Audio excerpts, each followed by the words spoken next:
नमस्कार दोस्तों, स्वागत है आप सभी का आपकी अपनी प्रिय चैनल महायोग टीवी में। 2025 में पढ़ने वाली विजयदशमी एकादशी संपूर्ण जानकारी। 2025 कब है?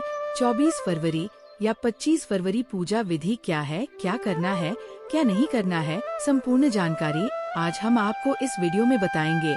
तो वीडियो के अंत तक बने रहें। बहुत ही ज्ञानवर्धक वीडियो होने वाला है, बहुत ही लाभ देगा आपको। तो आप सब भक्तों को फाल्गुन मास के कृष्ण पक्ष की विजय एकादशी की ढेर शुभकामनाएं। आज हम बात करेंगे फाल्गुन मास की आने वाली विजय एकादशी। बहुत ही अद्भुत है ये एकादशी, विजय श्री दिलाने वाली है ये एकादशी। यही वह एकादशी है जिसके व्रत के परिणाम स्वरूप भगवान श्री राम को रावण पर विजय प्राप्त हुई थी। क्या था वो वृतांत, वह भी आपको बताएंगे। किस अर्षि ने इस व्रत के बारे में वर्णन किया था कि अर्षि ने बताया था कि भगवान राम आपको ये व्रत करना चाहिए। भगवान राम ने किस विधि से इस व्रत को किया था, वही विधि आपको भी बताई जाएगी। क्या विधि है, इसमें घड़े का विशेष प्रयोग क्या है, क्यों है महत्वपूर्ण ये घड़े का प्रयोग जो आपको करना ही चाहिए दशमी तिथि से आरंभ करके, ये भी आपको बताएंगे। संपूर्ण जानकारी, व्रत कब आरंभ होगा, कैसे आरंभ करना है, क्या विधि होगी, क्या नियम होगा और शास्त्रों में इसकी महिमा किस प्रकार से वर्णित है, पारण कब करना है, पारण की विधि क्या रहेगी, ये संपूर्ण शास्त्रीय जानकारी आपको प्रदान की जाएगी।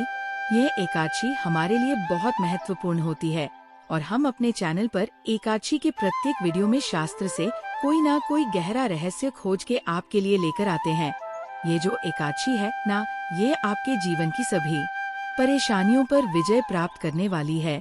ये वह व्रत है जिसको करने से आपके जीवन में कोई भी बड़ा क्यों ना हो, उसे पर विजय श्री अवश्य ही प्राप्त होती है। आप इसे विचार कीजिए कि भगवान श्री रामचंद्र ने भी किसी व्रत को रावण को युद्ध में परास्त करने से पहले किया था और ये कोई मनगढ़ंत कथा नहीं है, ये पुराणों में वर्णित है, ये घटना घटित हुई है। इस बारे में हम आपको विस्तार से आगे वीडियो में बताएंगे। बहुत ही ज्ञानवर्धक वीडियो रहने वाला है, बहुत ही लाभ देगा आपको, इसलिए वीडियो के अंत तक आपको बने रहना है। वीडियो को अगर आप बीच बीच में से कट कर देखेंगे तो आपकी संपूर्ण जानकारी प्राप्त नहीं होगी, इसलिए आप वीडियो को पूरा ही देखें। और भी बहुत रोचक बातें हैं जो इसके आने वाली एकादशी से संबंधित होगी। तो वीडियो की शुरुआत करते हैं।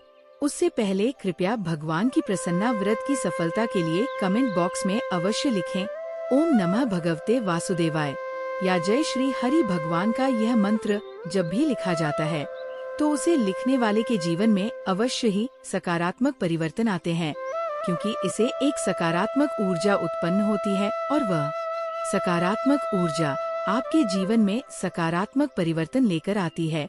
इसीलिए आप सभी श्री हरि के भक्तों को अवश्य ही उनका यह प्रिय मंत्र ओम नमः भगवते वासुदेवाय लिखना चाहिए। लिए जानकारी आरंभ करते हैं। हमारे श्रोता माताएं, बहनें, भाई ब आने वाली जो एकादशी है वह एकादशी होगी फाल्गुन कृष्ण एकादशी, क्योंकि प्राप्त होती है।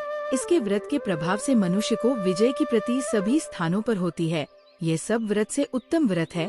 किसी एकादशी का व्रत उन्हें अवश्य करना चाहिए जिनके जीवन में कोई संकट है या जिन्हें किसी पर विजय प्राप्त करनी है। देखिए, विजय केवल शत्रुओं पर ही प्राप्त नहीं करनी होती, विजय आपको संकटों पर भी प्राप्त करनी होती। आपके दैनिक जीवन में जो भी परेशानियां बढ़े हैं, आपको उन्हें पर करना है तो विजय पानी होगी। आपके जीवन में आर्थिक संकट है, उसे पर विजय पानी होगी। आपके जीवन में यदि समय अच्छा नहीं चल रहा है तो आपको विजय पानी। आपके जीवन की किसी भी प्रकार की परेशानी क्यों ना हो, ये जो एकादशी का व्रत है आपको विजय श्री दिलाने वाला है। तो यह एकादशी किस प्रकार से प्रकाश में आई और किस प्रकार से इसका वृतांत सबके सामने आया, इसके बारे में एक बार आपको बता देते हैं, क्योंकि स्वयं महर्षि नारद कहते हैं कि इस एकादशी के बारे में उन्होंने कभी किसी को नहीं बताया था, जब तक कि उन्होंने ये महत्व स्वयं कहते हैं कि ये समस्त मनुष्यों को विजय प्रदान करती है। त्रेता युग में मर्यादा पुरुषोत्तम श्री रामचंद्र जी को जब 14 वर्ष का वनवास हो गया था, अब यह लक्ष्मण तथा सीता जी सहित पंचवटी में निवास कर रहे थे। वहाँ पर तो श्रवण ने सीता जी का हरण कर लिया था। तब रामचंद्र जी तथा लक्ष्मण जी बहुत व्याकुल हो गए और माता सीता की खोज में यहाँ वहाँ फिरने लगे। समुद्र किनारे पहुंच गए हनुमान जी ने लंका जाकर सीता जी का पता भी लगा दिया। लेकिन जब वो समुद्र किनारे पहुँचे, अपनी वानर सेवा के साथ वहाँ पर देखा किया था, समुद्र है, इसको पर कैसे किया जाएगा।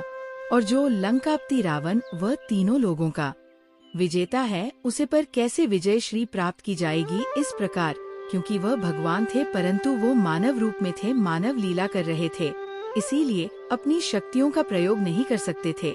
उसे अवस्था में जब वो चिंतित थे तो लक्ष्मण जी ने कहा कि है पुराण पुरुषोत्तम, आप आदि पुरुष हैं, सब कुछ जानते हैं।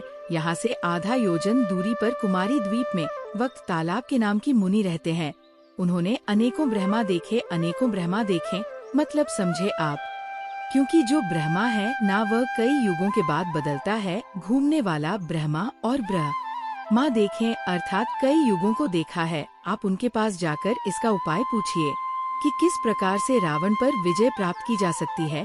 तो लक्ष्मण जी के इस प्रकार से वचन सुनकर रामचंद्र जी वक्त दलबी आरशी के पास गए और उनको प्रणाम करके बैठ गई। उन्हें भी उनको मनुष्य रूप आधार पुराण पुरुषोत्तम समझकर उनसे पूछा कि हे राम, आपका आन कैसे हुआ। रामचंद्र जी कहने लगे हूँ और राक्षसों को जीतने के लिए लंका जा रहा हूँ, आप कृपा करके समुद्र पार करने का कोई उपाय बताइए, मैं इसी कारण आपके पास आया। आरशी बोले हैं, राम, फाल्गुन मास के कृष्ण पक्ष की एकादशी, जिसका नाम है विजया एकादशी, उसका व्रत करो। इसका व्रत करने से निश्चय ही आपकी विजय होगी, साथ ही आप समुद्र भी अवश्य ही पार कर लेंगे। और इसी ने इस व्रत को करने की विधि भी बताई है, जिसका वर्णन हम आगे करेंगे कि किस विधि से आपको ये व्रत करना चाहिए। एकादशी का जो व्रत है वह प्रकाश में आया और इसकी महिमा इसके बाद और अधिक बढ़ गई, इसीलिए आप सभी को ये व्रत अवश्य ही करना चाहिए। आप बात करते हैं पूजा विधि की, किस प्रकार से पूजा करनी है, क्या अलग है इस एकादशी के पूजन में अन्य एकादशी है। क्योंकि हम सदा ये कहते हैं कि प्रत्येक एकादशी की विधि भिन्न होती है, सब यही तो गलती करते हैं हम कि केवल एक एक का एक एकादशी जिस प्रकार से कर ली वैसे ही करते चले जाते हैं। प्रत्येक एकादशी की महिमा अलग है, नियम थोड़े अलग है और भिन्नता भी होती है। इसीलिए आपको हम प्रत्येक एकादशी पर नियम अनुसार बताते हैं कि इस एकादशी का व्रत कैसे करना है, क्या नियम रहेंगे, क्या विधि रही है। तो आइए जानते हैं इस एकादशी की विधि के बारे में। दशमी तिथि से हमने पहले भी कहा है कि सभी एकादशी है जो है वह दशमी, एकादशी और 3 दिन का जो ये एक पाव होता है। परंतु इस एकादशी में कुछ और भी भिन्नता है, केवल वस्तुओं का त्याग ही नहीं करना है। 10वीं तिथि को चाहे आप मिट्टी करें या आपको घड़ा लेना है, उसे खड़े को जल से भरकर और उसे पर पंच पल्लव रख दीजिए। पंच पल्लव आप जानते ही होंगे, इस प्रकार से पंच पल्लव उसके ऊपर रखिए और एक वेदिका बनाया, वैदिक कोई चौकी सजाया, चौकी के ऊपर उसे घड़ी के नीचे आपको रखना है 7 नाज अर्थात 7 प्रकार के अनाज रखें। 7 प्रकार के अनाज में आप क्या रख सकते हैं, वज्र ले लीजिए, जो ले लीजिए चावल, जो मक्का बाजरा गेहूं या कोई भी अनाज आप ले लीजिए। इस प्रकार से आपको अनाज ले लेना है। घड़ी को जब स्थापित करेंगे ना, तो खड़े के नीचे आपको रखते हैं 7 सतनाजा और ऊपर रखते हैं केवल जो सतनाजा तो ठीक है, क्योंकि जो ऊपर रखते हैं तो बाकी के साथ ना जो है वो नीचे रख लीजिए और 8वां जो है उसे आप घड़ी के नीचे रख दीजिए। और गधे के ऊपर आप विष्णु जी की प्रतिमा स्थापित करेंगे। स्वर्ण की लीजिए, चांदी की लीजिए या आप जो भी आपके पास उपलब्ध हो वह ले लीजिए। अन्यथा आप तस्वीर भी, कोई चित्र भी आप ले सकते हैं भगवान का, वह उसे खड़े के ऊपर आप स्थापित कर देंगे। कैसे, एक चौकी दीजिए, अगर चौकी ना हो तो कोई बात नहीं, जो भी आपका स्थान है पूजा का स्थान, वहाँ पर शुद्ध कीजिएगा। उसको शुद्ध करने के बाद वहाँ पर पहले सपनाजा रखिएगा। शुद्ध कैसे करते हैं, गंगा जल ले लीजिएगा, गंगा जल छिड़केगा उसे स्थान पर। उसके बाद वहाँ पर आप सतनाजा रखिएगा, 7 अनाज सतनाजे के ऊपर पानी से भरा हुआ कलश। ध्यान रखें कि जो कलश है वो खाली ना हो, उसे पर पानी भरेगा, पानी से भर के कलश रखिएगा और कलश के ऊपर आप 5 पर लव लगाकर पूर्ण पत्र से बंद कर दीजिए। उसमें जो रखिए और उसको ऊपर भगवान की तस्वीर या प्रतिमा स्थापित करने हैं। दशमी तिथि को आप समझने तिथि को आपने ये स्थापना करके भगवान की रख देनी है। अब आप एकादशी को इनका पूजन करेंगे। एकादशी के दिन आप सूर्योदय से पहले उठ जाएं। उठने के बाद स्नान आदि करके स्वच्छ वस्त्र धारण करके और भगवान का पूजन करेंगे। पूजा के लिए अन्य क्या सामग्री रहेगी वह भी आप एक बार नोट कर लीजिए। पूजा के लिए सामग्री सामान्य रहेगी। होली, मौली, पान, सुपारी, लौंग, इलायची, खुले फूलों की माला, एक लोटे में चल गंगाजल, मिला हुआ दूध, ये सामग्री है जो आपको एकत्र करनी है। इस सामग्री को एकत्र कर लीजिए, थाली में सजा लीजिए। उसके बाद उसने शुद्ध जल भर लीजिए। उसने जल आज पानी करने के लिए अन्यथा कोई छोटा चम्मच रख लीजिए। और सबसे पहले व्रत का पूजन करने से पहले संकल्प करेंगे और संकल्प करने के बाद आप व्रत का पूजन करेंगे। आइए आरंभ करते हैं। एक पुष्प लीजिए, उसको लोटे में जो चले उसमें और सभी सामग्री को आप पवित्र कर लीजिए। पवित्रता के लिए हम यहाँ मंत्र बोलते हैं, ओम पवित्र पवित्र पवित्र रानी ओम नमो भगवते वासुदेवाय नमः। इस प्रकार से आपको जो लोटे में जल लिया हुआ है उसको चीर देना है। इस प्रकार से ये शुद्ध हो जाएगा, पवित्र हो गया है। आप आसन, जो जी आसन पर बैठे हैं तो आसन की शुद्ध करते हैं। पृथ्वी पर हाथ रख हम यहाँ से मंत्र बोलते हैं। आपको केवल माता पृथ्वी से निवेदन कीजिए, धारा महादेव सर्वत्र सनम हेमा, सारे संसार को आधार देने वाली हैं। आप मेरा आसन पवित्र करें और मुझे स्थान। इस प्रकार से आपका निवेदन किया।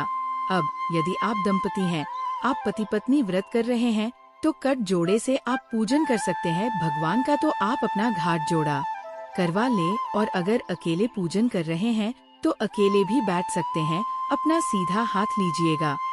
हम जल जबानी करेंगे। हमारे जो पहले के श्रोता हैं वह सभी जानते हैं, क्योंकि आगे की जो विधि रहेगी इसमें काफी कुछ सामान्य रहेगा, कुछ भोग आदि है जो अलग हो सकता है। पूजा की विधि में आगे आपको जल अजमानी करनी है। 3 बार तो सीधे हाथ में 1 चम्मच से जल लीजिएगा, पी जाएगा। हम मंत्र बोलेंगे। सबसे पहले हाथ धो लीजिए। गंगा जल वाला जाल है ना, उसमें से चम्मच से हाथ में जल लीजिए, हाथ धो लीजिए। अब आप पंगे 1 चम्मच लेकर हाथ पैर, सीधे हाथ पैर जल लीजिएगा। ओम के शिवाय नमः, ओम नारायण नारायण, धो लीजिए। इस प्रकार से अब हम पूजा के लिए तैयार है। अपने आप को तिलक कीजिए और मौली बंदी। यदि पारिवारिक जिंदगी आपके साथ पूजन कर रहे हैं ना, तो आप सभी लोग मिलकर बैठकर पूजन कीजिए और पूजन से पहले तेरा कीजिए और मौली बात आई। अब अमृत का संकल्प करेंगे।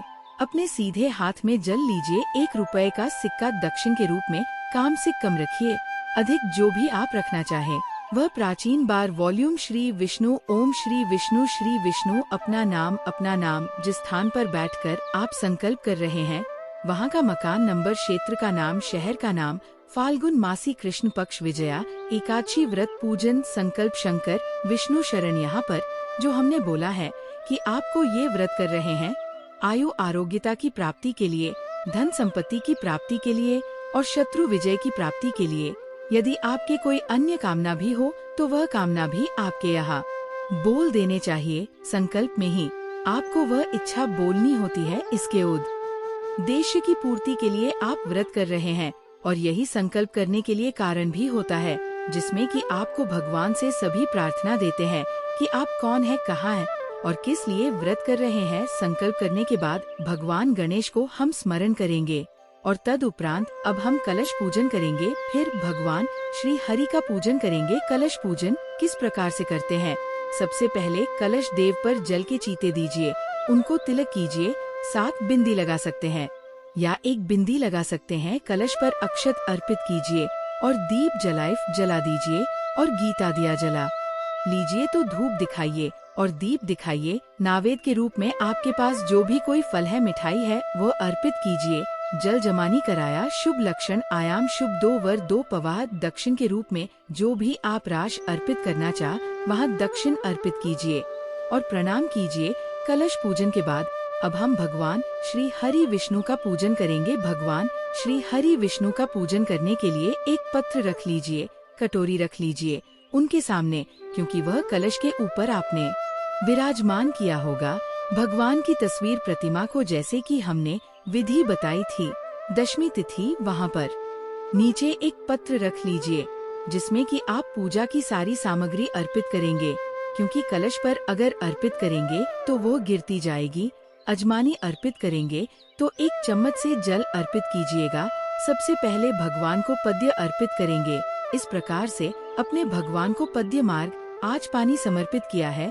1-1 चम्मच जल अपने कटोरी में छोड़ देना है जो भगवान के सामने रखी है, या भगवान के पूजा के समगी के लिए भगवान को स्नान करेंगे। स्नान करने के लिए 1 चम्मच जल छोड़ दीजिए कि आप भगवान को प्रेम पूर्वक स्थान कर रहे हैं की तरफ। इसके बाद भगवान को इत्र लगाइए। यदि आपके पास इत्र है तो आप एक हुई पर लीजिए या पुष्प पर लीजिए और वह इत्र भगवान को समर्पित कीजिए। वस्त्रम वस्त्रा है, वस्त्रम समर प्यारी वस्त्र के रूप में मौलिक का एक टुकड़ा तोड़ लीजिए और वहाँ प्रेम से वस्त्र के रूप में भगवान पर अर्पित कीजिए। वस्त्रम समर प्यारी अक्षतम पंतु तिलक कीजिए। भगवान को चंदन का तिलक कीजिए। तिलक करके अक्षत लगा पुष्पम सवार व्यायाम ही समर्पित कीजिए। पुष्प अर्पित कीजिए। फूलों की माला है तो माल पहनाएं। धूप दीप दर्शन धूप दिखाइए। भगवान को दीप दिखाइए। भगवान को के बाद नए माध्यम समर्पण अर्पित कीजिए। नावेद में क्या आपके पास कोई मिठाई है तो वो अर्पित कीजिए, और यदि कुछ ना हो तो आप मिश्री भी नावेद के रूप में RPIT कार्य 1 चम्मच जल लीजिए। भगवान को अर्पित कर दीजिए। अमिताभ मुलाकुम अर्पित करने के लिए पान कप लीजिए, उसकी दांडी तोड़ दीजिए। 2 लौंग 2 इलायची 1 सुपारी उसमें रखिए। पान का बीड़ा बनाया और वहाँ भगवान को अर्पित कीजिए। तांबूल ओम समर प्यारी गांव में दक्षिणा अर्पित करना चाहते हैं वह राशि अर्पित कर दीजिए। दक्षिण अर्पित कीजिए भगवान को और प्रणाम कीजिए। इस प्रकार से आपने आज का यह एकादशी का व्रत पूजन पूर्ण किया है। अब आपको कथा श्रवण करनी चाहिए। कथा यदि आपके पास है तो आप पढ़िए और ना हो तो आपको सुनिए। कथा जो ऑथेंटिक कथा है वही आपको सुनने चाहिए। इसीलिए यदि आप चैनल पर नए हैं तो कृपया चैनल को सब्सक्राइब कर लीजिए, जिससे कि आप सभी सही कथाएं सुन सके, क्योंकि यह चैनल शास्त्रों पर आधारित वेद पुराणों पर आधारित चैनल है और यहाँ पर हम जो भी कथाएं सुनते हैं वह एकदम सही सटक पुराने पर आधारित कथाएं होती हैं। हम इधर उधर से कहीं भी बनाकर कोई भी कथा नहीं सुना देते हैं। सही कथा सुनने के लिए आप चैनल पर नए हैं तो सब्सक्राइब कर लीजिए। और हमारा आपसे निवेदन ये भी है कि YouTube शून्य या किसी भी नाम से अपलोड कर देते हैं और सुनते हैं तो आपको सही कथा ही सुननी चाहिए। कथा सुनेंगे, कथा सुनने के बाद आप आरती करेंगे। आरती करने के बाद भगवान को फल का भोग लगाएंगे। आज के दिन फल का भोग लगाएंगे। प्रसाद बंधु बांधव गढ़ करेंगे। इस प्रकार से आप आज का पूजन कर अपने दैनिक कार्यों में लग जाएंगे। आपकी जो गृह कार्य हैं तो गृह कार्य उनमें लग जाइए। ऑफिस जाना है, ऑफिस चाहिए। जहाँ भी आपका जो कार्य है उसको आप कीजिएगा। कुछ नियमों का आपको अनुपालन करना होगा। नियमों में सबसे पहले तो आज के दिन आपको किसी से लड़ाई झगड़ा नहीं करना है, किसी पर क्रोध नहीं करना है, किसी का अहित नहीं करना है। ब्रह्मचर्य का पालन पूर्ण रूप से करना है। ब्रह्मचर्य वह नियम है जिसमें किसी भी प्रकार का कोई होता ही नहीं, बढ़ती जा सकती है। ब्रह्मचर्य का पालन करते हुए आज का दिन व्यतीत करेंगे। भोजन के रूप में यदि बात करें कि आप क्या ग्रहण कर सकते हैं तो खाने में आहार ही ले सकते हैं। फल आहार में आपको फल ले लीजिए। दूध ले सकते कमेंट करके पूछते हैं। जी हाँ, दूध बिल्कुल ले सकते हैं। आप कुछ सिंघाड़े को भी सेवन करते हैं जो भी आप बनाते हैं, या आपको शव की खीर खिचड़ी बनानी है तो आप खा सकते हैं। आज के दिन दोष नहीं है। इस प्रकार से ये आपको आहार ग्रहण करना है। जल आप इसमें ले सकते हैं। सजेला व्रत कर सकते हैं। निर्जला व्रत कुछ लोग करते हैं, पर आपका समर्थ हो तभी आप कीजिएगा। ऐसा नहीं कि आप अपने शरीर पर अननेसेसरी किसी प्रकार का प्रेशर डाले तो ही कीजिएगा। आप जल के साथ भी व्रत को कर सकते हैं क्योंकि घर में कल शाम में स्थापित किया है तो घर के अंदर कोई भी व्यक्ति आज के दिन ना तो तामसिक भोजन ग्रहण करेगा और ना ही किसी प्रकार का तामसिक भोजन घर में आपको बनाना है। यह आपको आज के दिन ध्यान रखना पड़ेगा।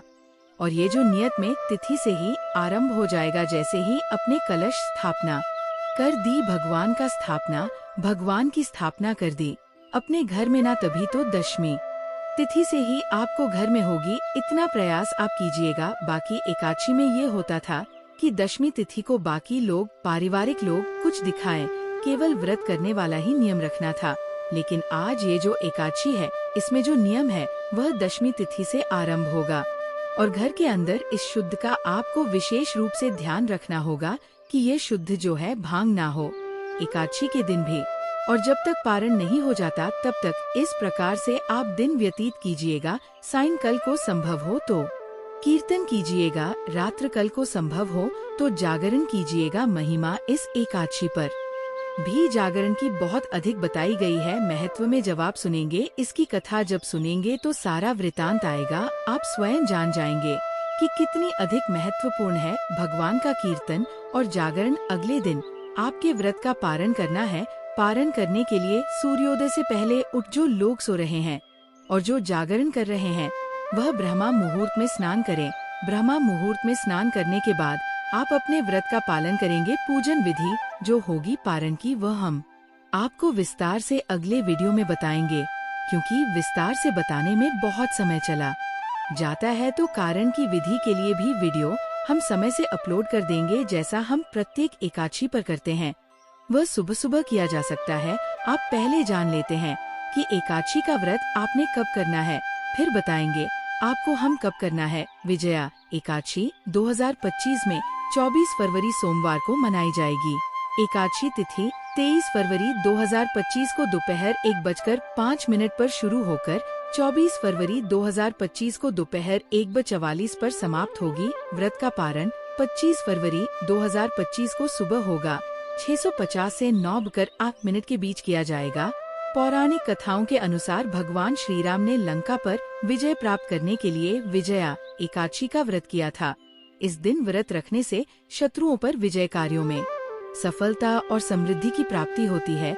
विजया एकादशी का व्रत श्रद्धा और विश्वास के साथ करने से जीवन में सुख समृद्धि और शत्रुओं पर विजय प्राप्त होती है। इस प्रकार से आपको विजय एकादशी की व्रत का पालन करना है। तो भक्तों, हमारे द्वारा बताइए जानकारी कैसी लगी, आप कमेंट बॉक्स में हमें जरूरी बताएं। और कमेंट बॉक्स में सच्चे हृदय से हरि विष्णु जय माता लक्ष्मी, आपका एक एक कमेंट हमारे लिए बहुत ही महत्वपूर्ण होता है। आपके कमेंट से हमारा वीडियो बनाने का जो उत्साह होता है वो बढ़ जाता है। भक्तों, अभी तक आपने महायोग टीवी चैनल को सब्सक्राइब ना किया हो तो जरूर कर लीजिए, क्योंकि अब हम आपको बताने जा रहे हैं एकादशी व्रत हिंदू धर्म में बहुत ही पवित्र माना जाता है। इस दिन व्रत और पूजा करने से भगवान विष्णु की विशेष कृपा प्राप्त होती है। लेकिन अगर इस दिन कुछ गलतियां की जाएं, तो इसका नकारात्मक प्रभाव भी हो सकता है। अनाज और चावल का सेवन एकादशी के दिन अनाज, गेहूं, चावल, दाल आदि और चावल खाना वर्जित है। ये व्रत के नियमों के विरुद्ध माना जाता है और इसका आध्यात्मिक लाभ कम हो जाता है। लहसुन और प्याज का सेवन, इस दिन सात्विक आहार का पालन करना चाहिए। लहसुन और प्याज तामसिक भोजन में आते हैं, जो व्रत की शुद्धता को भंग कर सकते हैं। तामसिक और मांसाहार भोजन, एकादशी के दिन मांस, मछली, अंडा, शराब आदि का सेवन करना पाप माना जाता है। ये नियम व्रत करने वालों और ना करने वालों दोनों के लिए लागू होता है। झूठ बोलना और बुरी संगति, इस दिन झूठ बोलने, गपशप करने, धोखा देने और गलत कार्यों में शामिल होने से व्रत का फल नष्ट हो जाता है। क्रोध और अपशब्द बोलना, क्रोध करना और गाली गलौज करना भी एकादशी व्रत में निषिद्ध है। यह मानसिक अशुद्धता को बढ़ाता है और पुण्य को नष्ट कर सकता है। अत्यधिक सोना, एकादशी के दिन में सोना मना है, क्योंकि इससे आलस्य बढ़ता है और व्रत का फल कम हो जाता है। देर तक सोना और ब्रह्मा मुहूर्त में न जागना। ब्रह्मा मुहूर्त सुबह 4 से 6 बजे में उठकर भगवान विष्णु की पूजा करनी चाहिए। देर से सोकर उठना एकादशी व्रत के नियमों के विरुद्ध है। बाल कटवाना, दाढ़ी बनवाना और नाखून काटना, एक एकादशी के दिन शरीर के बाल, दाढ़ी और नाखून काटना वर्जित है। ये नियम विशेष रूप से धार्मिक दृष्टि से माना जाता है। दान और भिक्षा न देना, एकादशी के दिन गरीबों को भोजन और दान देना अत्यंत पुण्यदय होता है। इस दिन दान न करना एक बड़ी गलती मानी जाती है। ब्रह्मचर्य का पालन न करना, एकादशी के दिन ब्रह्मचर्य संयम का पालन करना आवश्यक होता है। इस दिन पति पत्नी का संबंध निषिद्ध माना जाता है। दिन झूठे और अपवित्र बर्तनों में भोजन करना दोषपूर्ण होता है। भोजन बनाने और खाने से पहले बर्तनों को अच्छी तरह से शुद्ध कर लेना चाहिए। शत्रुता और द्वेष रखना, इस दिन किसी से बैर, द्वेष या ईर्ष्या की भावना नहीं रखनी चाहिए। यह आध्यात्मिक ऊर्जा को कम करता है। पेड़ पौधों को क्षति पहुंचाना, एकादशी के दिन वृक्षों और पौधों को नुकसान नहीं पहुंचाना चाहिए। न ही कोई पत्ता या फूल तोड़ना चाहिए। सूतक और अशुद्ध में पूजा करना, यदि घर में किसी की मृत्यु हुई हो या जन्म के कारण सूतक लगा हो तो इस दिन पूजा करने से बचना चाहिए। तेल मालिश और स्नान ना करना, एकादशी के दिन तेल मालिश और स्नान ना करना वर्जित माना जाता है। स्नान जरूर करना चाहिए, लेकिन तेल का उपयोग नहीं करना चाहिए। विष्णु भगवान के अलावा किसी अन्य देवी देवता की पूजा करना, इस दिन केवल भगवान विष्णु की पूजा करनी चाहिए। अन्य देवी देवताओं की पूजा करना व्रत की शुद्धता को भंग कर सकता है। बिना संकल्प के व्रत करना, एकादशी का व्रत बिना संकल्प प्रतिज्ञा के नहीं करना चाहिए। सुबह उठकर विधि पूर्वक संकल्प लेना आवश्यक है। घर में कचरा फैलाना और गंदगी रखना, इस दिन घर को स्वच्छ और पवित्र रखना चाहिए। गंदगी रखने से नकारात्मक ऊर्जा बढ़ती है। जुआ खेलना और नशा करना, जुआ खेलना, शराब पीना, धूम्रपान करना आदि एकादश के दिन बहुत बड़ा पाप माना जाता है। जरूरत से ज्यादा पानी पीना, इस दिन जल का सीमित सेवन करने की सलाह दी जाती है। अति मात्रा में पानी पीने से व्रत का प्रभाव कम हो सकता है। रात्रि जागरण न करना, इस दिन भगवान विष्णु की कथा और भजन कीर्तन करते हुए जागरण करने से विशेष पुण्य मिलता है। रात्रि में जल्दी सो जाना एक गलती मानी जाती है। किसी जरूरतमंद को भोजन देने से इनकार करना, अगर कोई भूखा व्यक्ति भोजन मांगता है और उसे भोजन नहीं दिया जाता तो इससे व्रत का फल समाप्त हो जाता है। गलत विचारों में लिप्त रहना, मन में नकारात्मक और गलत विचारों को स्थान नहीं देना चाहिए। इस दिन शुभ और सकारात्मक सोच रखनी चाहिए। सूर्योदय के बाद व्रत शुरू करना, एकादशी का व्रत सूर्योदय से पहले संकल्प लेकर ही शुरू करना चाहिए। यदि दिन में देर से व्रत शुरू किया जाए तो उसका पुण्य कम हो जाता है। बिना भगवान का स्मरण किए व्रत खोलना, व्रत खोलने से पहले भगवान विष्णु का स्मरण और प्रार्थना करना चाहिए बिना ध्यान किए। भोजन ग्रहण करना व्रत की शुद्धता को कम कर सकता है।